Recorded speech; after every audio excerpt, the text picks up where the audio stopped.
Transtorno do pânico. Hoje, o nosso objetivo é poder clarear um pouquinho sobre o transtorno do pânico, tá? Muitas pessoas vêm me procurar perguntando o que é isso, acho que eu tenho, né? Então a ideia hoje é que a gente possa ter um bate-papo para poder explicar o que é esse transtorno do pânico, da onde ele vem e como que a gente poderia lidar com ele, certinho? Então a ideia é fazer esse vídeo para você que sofre de ansiedade e que já acha que teve o transtorno do pânico, para que a gente possa te ajudar a identificar e buscar ajuda o quanto antes. Bom, em primeiro lugar, eu preciso dizer que o transtorno do pânico, ele vem antes de alguns transtornos de ansiedade. E normalmente a ansiedade, ela é aquela preocupação com alguma coisa, né? Então pessoas que têm ansiedade, transtorno de ansiedade generalizada, tem uma preocupação com o futuro. E se algo acontecer, então uma necessidade muito grande de controle. Tem aquelas pessoas que têm o toque, por exemplo, mania de limpeza. Qual é a preocupação dessas pessoas? Eu preciso ter tudo limpo, senão eu vou me contaminar. Então percebam que lá no fundinho, os transtornos de ansiedade em geral têm um pouquinho ou um poucão de preocupação, certo? O que acontece com a preocupação no cérebro? Ela gera um medo e aí o nosso cérebro tende a ficar hipervigil. Por exemplo, nossa, isso pode estar contaminado. Então essa informação vai para o meu cérebro entende que eu estou em perigo, porque notem, tem um segredinho que eu acho muito interessante sobre o nosso cérebro. O nosso cérebro ele não faz a diferença entre um medo real e um medo imaginário, digamos assim. O que isso quer dizer? Quer dizer que se eu estou com alguém com uma arma apontada na minha cabeça, aquele momento é de extrema ansiedade e medo, concordam?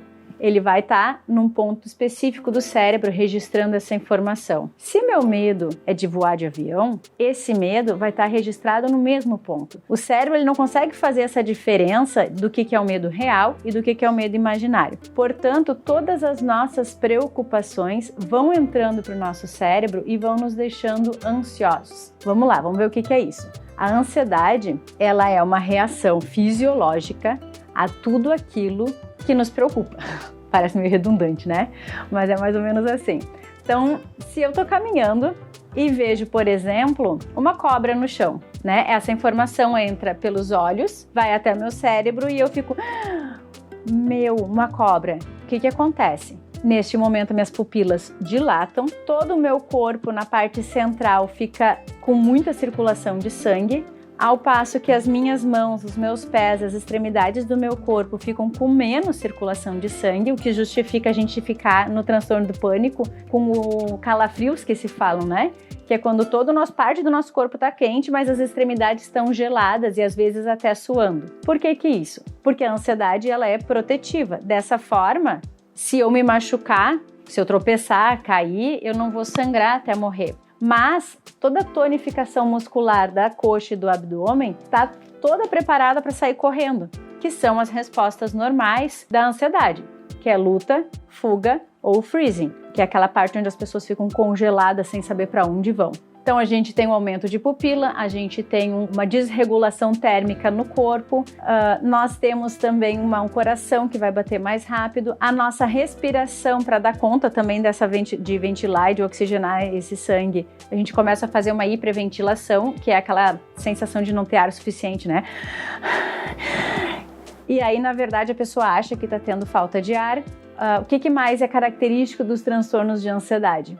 Além disso que eu já falei, então, tremor, suor, pupila dilatada, aquela expressão, né, de me mijei de medo é muito real, porque tem um relaxamento dos esfíncteres, né? Às vezes o estômago para de processar o que tu acabou de digerir, tu fica mal. Essas são reações comuns à ansiedade, certo?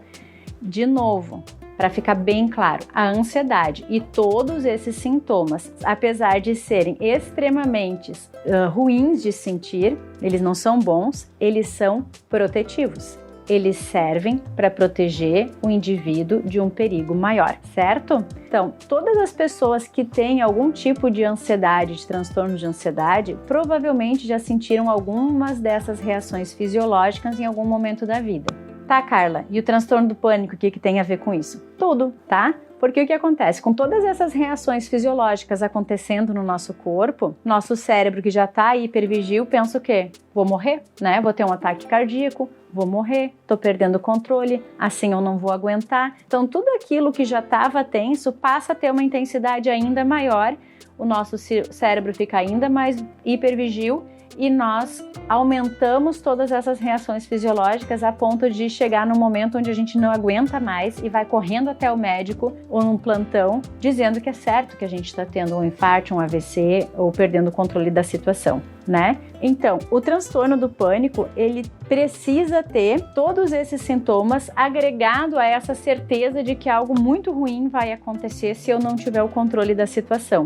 Então, todo mundo pode ter algum ataque de pânico? Sim, especialmente pessoas que têm algum transtorno de ansiedade. Pessoas que não têm transtorno de ansiedade, pode ter? Pode. Basta ter alguma reação super forte de ansiedade ou de estresse, que eu entenda e tenha todas essas reações fisiológicas e meu cérebro entenda que eu estou em perigo e que eu vou morrer e que eu estou tendo um AVC. E aí eu posso ter, do nada, meu primeiro ataque de pânico. E o transtorno de pânico, qual é a diferença? É só a regularidade que isso acontece.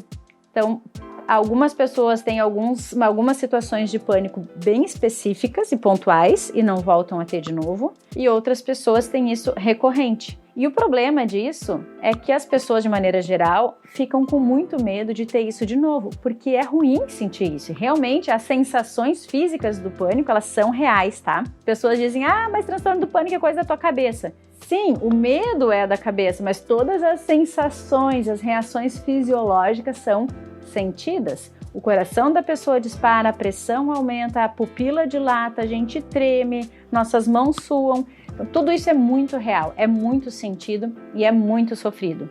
De maneira geral, a ideia hoje era poder falar um pouquinho o que é esse transtorno do pânico. Então, se você já sentiu isso em algum momento e nunca mais sentiu, acho que tá tranquilo, né? Vamos levando a vida com a maior leveza possível. Mas se isso é algo que você sente e é recorrente, busque ajuda, tá bom?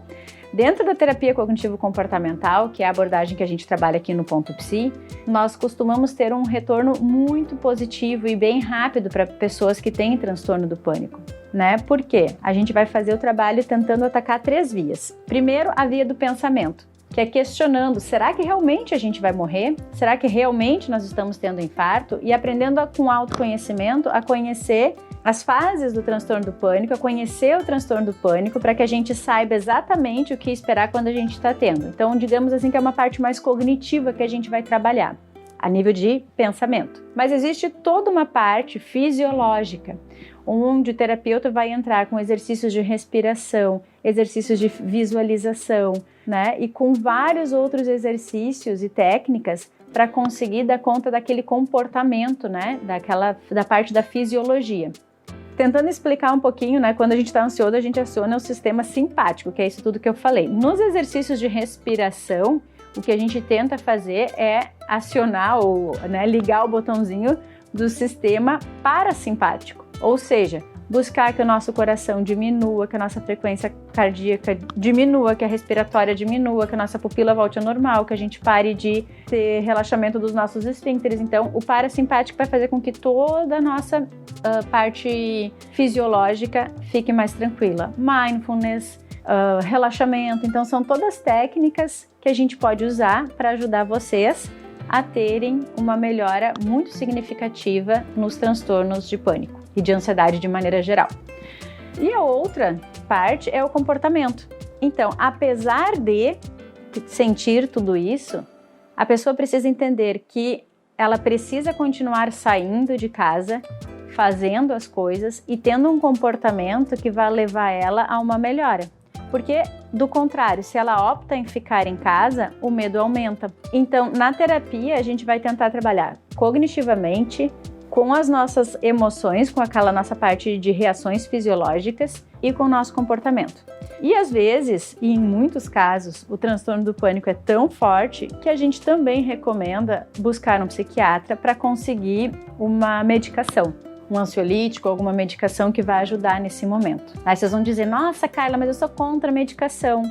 A medicação, ela é uma ótima bengala, é um ótimo auxílio para quando a gente está sofrendo, ter alguma coisa que é comprovada cientificamente e que ajuda muita gente a ter uma melhora e a voltar a ter uma qualidade de vida. Não adianta nada, na minha opinião, estar em casa mal, com medo de sair, com medo de viver, porque não quer tomar medicação. Certo? Quer dizer que todo mundo precisa tomar medicação? Não. Quer dizer que individualmente a gente avalia cada sujeito e que a gente vai ver se precisa tomar a medicação ou não, certo? E tudo isso é feito em conjunto, é feito de uma maneira muito eficaz, com muita seriedade. Então, se você tem ansiedade, se já teve alguma crise de pânico ou se conhece alguém que tem, indica a terapia. Eu tenho certeza que vai ajudar e que a qualidade de vida vai melhorar. Afinal de contas, pelo menos essa é a minha visão, nós temos uma vida linda para ser vivida e eu desejo sempre que as pessoas, e é por isso que eu amo a psicologia, que as pessoas possam viver o melhor que a vida tem, tá bom? Contem comigo, contem com Ponto Psi, estou à disposição para qualquer dúvida. Beijinho!